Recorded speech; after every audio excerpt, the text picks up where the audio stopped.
Hey yo, what is up? We are looking at the Object 780 today, and this is the talk of the town.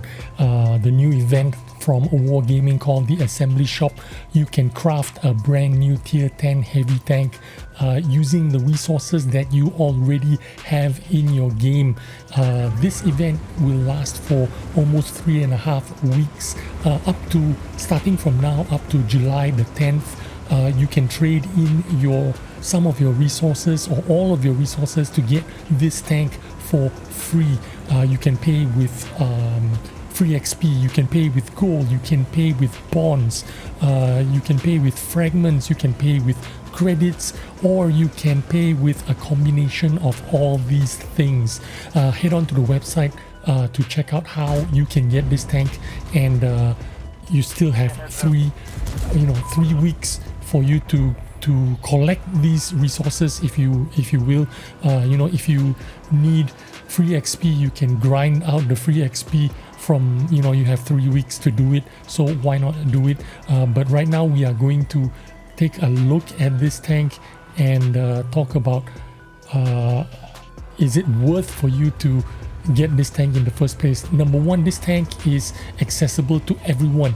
Now remember, you can get tier 10 tanks from the collector's garage as well, but those come with conditions. You have to already own tier 10 tanks. You have to already research some tech tree tier 10 tanks before you can get them. This one, you can just buy it straight off.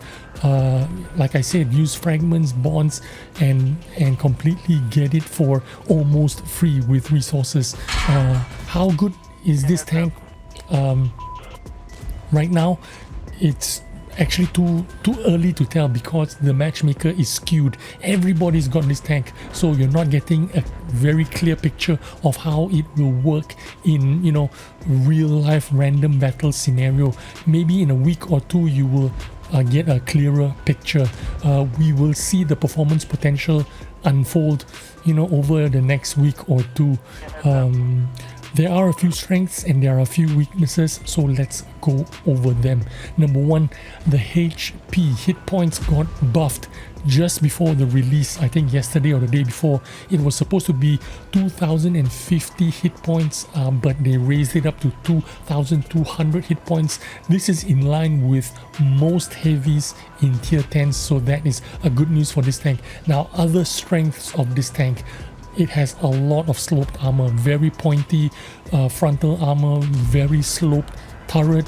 Even the side of the turret is sloped, the back of the turret is sloped. This tank is just sloped everywhere, which means it can bounce a lot of shit, and that is really good. Big alpha. This gun fires 530 alpha. Normal tanks only do 440, 490.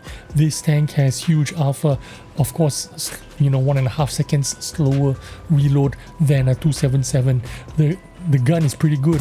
The dispersion is maybe 0.34 or something like that, and then the moving dispersion is very low as well. What else is good about this tank? It has high velocity shell. Even the standard AP shells are high velocity, over 1000 meters per second, so very fast, fast flying shells. View range is also really good, 410 meters. That's pretty good, which means you might not even need to run optics or for extra vision. What else is good? 7 degrees of gun depression. This is by far one of the best things about this tank. 7 degrees of gun depression means you can fight against other tanks that are limited to 5 degrees of gun depression, for example. What else is good about this tank? The power to weight ratio is really good. 17.47 means this tank has high mobility, high agility. Now, what are the weaknesses of this tank? It has a slow top speed. Even though this tank is pretty agile for a heavy tank, the top speed is really slow. You are compelled to run a turbo to make it keep up with the Chieftains and the 777s. Now, comparing this tank with the Chieftain and 777 already gives you a good idea about how good this tank can potentially be. We are comparing it not against an E5 or other mediocre tanks. We are comparing it with the best of the best, so it says a lot about how good this tank could be. Now, what else are the weaknesses about this tank? This tank is a fire hazard. it easily catches fire.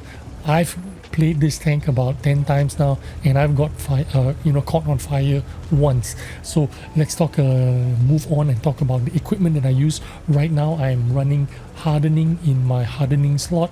I'm running turbo and I'm running a rammer. You don't see me running a vertical stabilizer. As I was saying, this gun has really good moving dispersion. It is only 0.17, and the turret traverse dispersion, or the penalty, is 0.08, which is really good. That means if you're stationary and just moving your turret to shoot, there isn't even like a lot of penalty in your dispersion, which is why a lot of people are going to run this tank without vertical stabilizers. But that's not to say no players are running this without vertical stabilizers. In fact, a lot of people, while I have noticed, are running vertical stabilizers, and a lot of people are running modified configuration with a modified configuration directive as well. So I've seen streamers using this modified configuration because it always catches fire, but they still catch fire even with modified configuration and modified configuration directive. So what gives? I don't understand. If you're going to catch fire, you might as well not use a modified configuration, and that is my logic. But you do you. Run what equipment you feel is going to work for you. If you do get caught on fire a lot of times, make sure your crew is fire trained. Make sure maybe you can run a fire directive, fire extinguisher directive. Maybe you can even run fire extinguisher equipment instead of food, but not me. I'm definitely running food, and I will have fire trained crew. If I burn, I burn. So far I have burned once, so I'm going to say that's pretty good. I don't mind being burned 10% of the time, so that is acceptable to me. How you play is up to you. Now, should you run fire extinguisher? I don't know. That is up to you. It's still too early to tell. I'm going to play this tank I'm going to give it like 2-3 weeks before I decide if I should run fire extinguishers or not, or maybe even the modified configuration, which is so popular among the streamers that I see so far. But at the moment I'm quite happy with my hardening turbo and rammer, so let's stick with it and see how it goes. How do you play this tank what is the strategy in random battles? Well, I don't think you should play by yourself. I think you should stick with other heavy tanks, at least have a backup, because the reload time is 13.71 seconds. It's pretty slow. You can't fight anyone fighting with your DPM, so you need some backup. You need to play with people around you. Don't try to be a hero and strike out on your own. But this is my game so far. This is an advanced mode. We are all just memeing around and playing with our brand new 780s to see how they work. Hope you enjoyed this video and get some early information on how this tank might work for you. You still have 3.5 weeks to grind out all the resources you need to buy this tank. Is it worth it? Yes, I definitely think it's worth it. Free tank, immediately gain entry into tier 10 or clan wars activities, and just spend resources on it. So hope you enjoyed this video. I'll see you on the next one. Bye bye.